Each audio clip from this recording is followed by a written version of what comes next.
यार 8th में आ गए हैं, 9th के बारे में कुछ पता नहीं है। बोर्ड क्या होता है, ये बीएससी क्या होता है, ग्रेजुएशन क्या होता है, 11th में कौन सब्जेक्ट लेने होते हैं, 9th में हमें कौन सब्जेक्ट लेने होते हैं, और इंटर क्या होता है, इंटरमीडिएट क्या होता है, इन सब के बारे में नहीं जानते हो। इस वीडियो में बात करेंगे और तुम्हें पूरी इन्फॉर्मेशन देंगे कि ये ऐसे कैसे होता है, हाई स्कूल क्या होता है, बोर्ड क्या होता है, इंटरमीडिएट क्या होता है। इन सारी इन्फॉर्मेशन को हम इस वीडियो में डिस्कस करेंगे। तो इस वीडियो को ज़रूर लाइक करके जाना और चैनल को हमारे सब्सक्राइब कर देना, क्योंकि ऐसी वीडियो इस चैनल पर हमेशा आती रहेंगी। Let's start the video. तो वीडियो में आगे बढ़ने से पहले सबसे पहले मैं तुम्हें बता दूं कि तुम्हारे 10th को कहते हैं हाई स्कूल या बोर्ड, 11th और 12th को कहते हैं तुम्हारा इंटरमीडिएट या इंटर। और अगर इसके आगे तुमने किसी कॉलेज में एडमिशन जब लिया है तो उस चीज़ को तुम्हारा कहते हैं ग्रेजुएशन, जिसमें कि तुम अपनी बैचलर डिग्री को प्राप्त करते हो। ओके, तो तुम्हारा 10th बोर्ड हो गया, 11 12 तुम्हारा इंटर हो गया, एंड तुम्हारा जो उसके आगे अगर तुमने किसी कॉलेज में एडमिशन लिया, वहाँ से बैचलर डिग्री यानी साइंस में या बीएससी या बीए, बैचलर ऑफ आर्ट या बीकॉम, बैचलर ऑफ कॉमर्स लिया, तीनों किया, तो वो तुम्हारा क्या हो जाएगा, ग्रेजुएशन। जिसमें तुमने कॉलेज की डिग्री प्राप्त की उसे ग्रेजुएशन कहते हैं। तो ये समझ में आ गया। तो अब आगे टॉपिक पे चलते हैं। तो अगर तुम सबसे पहले 9th में आ गए हो तो तुम्हारे पास 4 सब्जेक्ट तुम्हें मिलते हैं। सबसे पहला art, Sanskrit, commerce and computer. तो 9th में तुम्हें इन 4 सब्जेक्ट में से अपने इंटरेस्ट के बेस पे तुम इन 4 को सब्जेक्ट को ले सकते हो। कॉमर्स तुम तब लेना जब तुम्हें 11th में कॉमर्स लेनी हो। तो समझ में आ गया। 9th में तुम्हें 4 सब्जेक्ट मिलेंगे, computer, Sanskrit, art and commerce. Okay, अब बात करते हैं, जब तुमने 9th में इन सब्जेक्ट को ले लिया तो 10th को कहते हैं हाई स्कूल या फिर बोर्ड।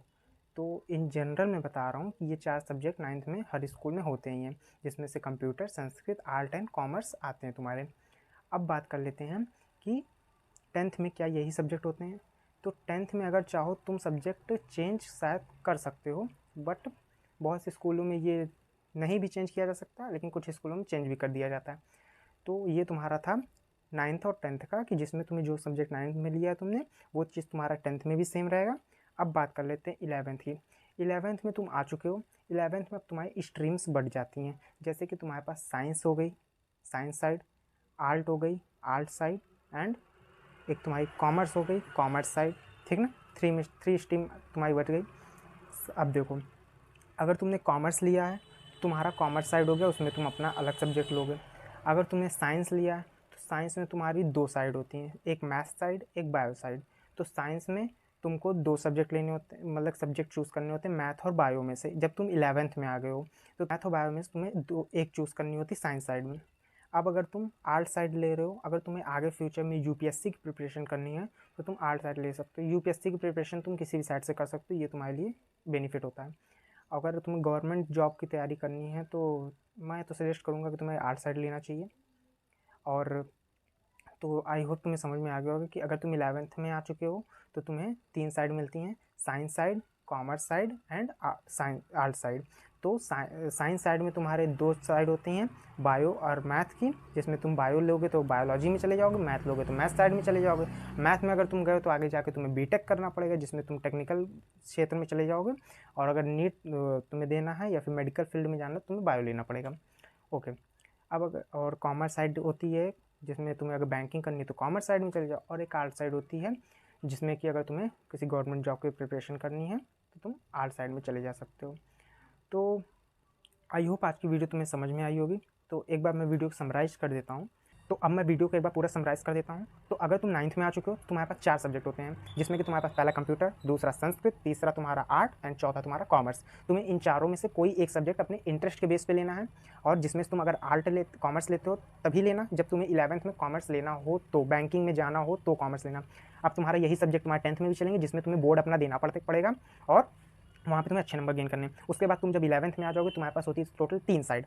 इन जनरल में बता रहा हूँ, जो काफ़ी स्कूलों में होती है, तो इससे ध्यान रखना। तुम्हारे पास 11th में 3 side, commerce, science and art. Commerce जब तुम बैंकिंग जाओगे, मैंने बताया सीए बनना हो तो कॉमर्स लेना। साइंस में 2 साइड होती हैं, एक होती है तुम्हारे पास बायो, एक होती है तुम्हारे पास मैथ। मैथ लोगे तो तुम्हें बीटेक में जाने का मौका मिलेगा, और अगर तुमने बायो लिए तुम्हें नीट में जाने का मौका मिलेगा, जिसमें तुम्हें डॉक्टर्स मिलेंगे।